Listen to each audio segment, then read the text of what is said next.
Once again, we're back here at Buzz Bomb on the south side of Chicago, EDM America TV. I'm Sal Amato. We're at a battle of the DJs, like DJs who like DJ, you know.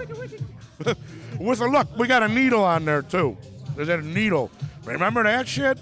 Wow. And remember how expensive them things used to be when you broke one? Let me tell you something about DJ Wesley The Wiz Kid here right now. What's going on? Let me tell you something about needles. When I was younger, I think I was like about maybe 12, 13 years old, I saved up all year to buy a set of 1200s, right? They didn't even have them here in America yet, right? I had ordered from Japan.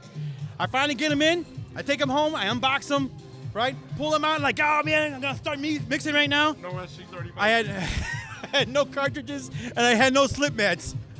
So I had to save up for another month to go get the stuff that I needed to start DJing. So. That's how I felt like the first time I had a girl, and she was like 3 years older than me.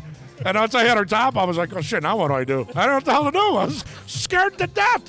Remember Rodney's online? Man, I was afraid the first time I had group sex. Remember that? I was afraid. I was all alone. You're going to make my stomach hurt, bro. So, Wesley, man, you've been in Chicago forever. I mean, and you do all kinds of shit. And we go back and forth on Facebook with each other and talk about various different things. But how long have you been DJing for? I've been doing it since I was probably 11 years old. I started doing it, but I had a tape deck and I had a turntable, and it didn't have no pitch control. It was one of them ceramic turntables, like a BSR McDonald kind of thing. Not even that good. It was like a sound design, and the tape player had an input where you could plug something in. So I was like experimenting. Phono 1, Phono 2. I plugged it in, and the tape player worked with the turntable. So I thought, okay, fuck it, I'm gonna start mixing vinyl with some tapes. That's how I started doing it. And then I got a mixer from my uncle one year. I didn't know how to hook any of this stuff up yet. Then I hooked a ceramic turntable up to a magnetic turntable. They didn't sound alike, and they were like totally different. But I was mixing. And then my parents on Christmas morning, they surprised me with a whole flight case with two techniques. What were they called back then? SLBD1 with the pitch controls in the front. The SLB ones was before the B2. The belt drive ones. Yeah. Two of those and a pyramid mixer inside of a case, right? And ever since then, man, I never left the bedroom. And they got your cartridges. Yep. Oh yeah, they were on there already. Well, back then, because you're almost like my age. Back then, we didn't leave the bedroom. And that was because we had that Farrah Fawcett poster up on the ceiling. Yeah, I would never leave the bedroom.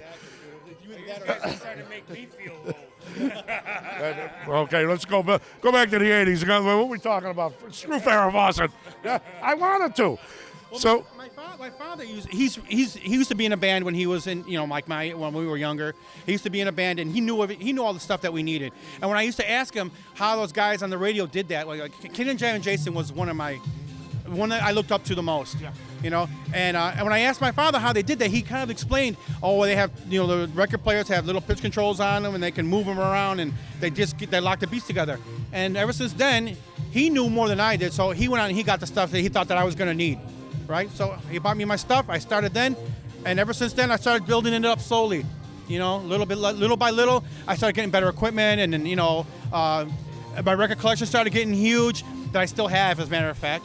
I used to work at a flea market over on 14th and Cicero Avenue. At the flea market there, everybody used to buy the records there, right? And I got my records for free. So I had doubles of everything, and I still have them. In fact, I brought them with me today.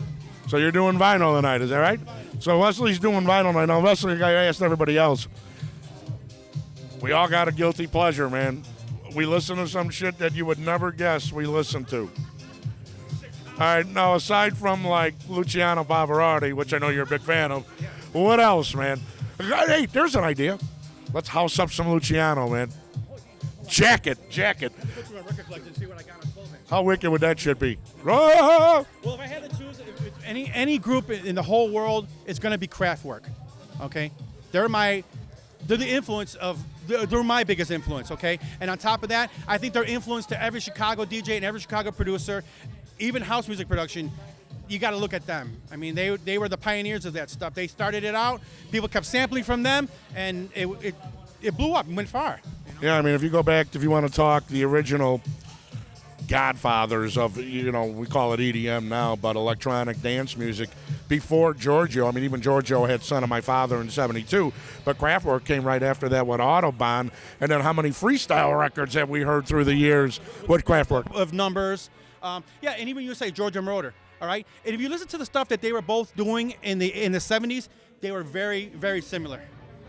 I mean, if you listen to "I Feel Love," Donna Summer, big electro track. Which Afrojack just redid a remix for her tribute album, and of course we're playing it on our EDM Central channel at EDM America TV. Oh, Afrojack did a badass remix of that. Well, everybody sampled the hell out of that song. I mean, it was one of the biggest dance tracks, I mean, back in the 70s, right? If you listen to any stuff like that Georgia Moroder did, Kraftwerk did another song called Metropolis, which was released about a year before that. That sounds just like it. I think it was M Machine, because Giorgio had a couple other, like when you talk Marshall Jefferson, Marshall had Virgo, Jungle Wanzi had various names. Giorgio had the same thing too. So we're going to wrap it up here with DJ Wesley The Wiz Kid, who's in the Battle of DJs here at Buzz Bomb on the south side of Chicago. I can go on forever. Yeah, and I'm getting hungry. And before I got to stuff something in my fat ass before we start. I'm Sal Amato at EDM America TV. Yeah.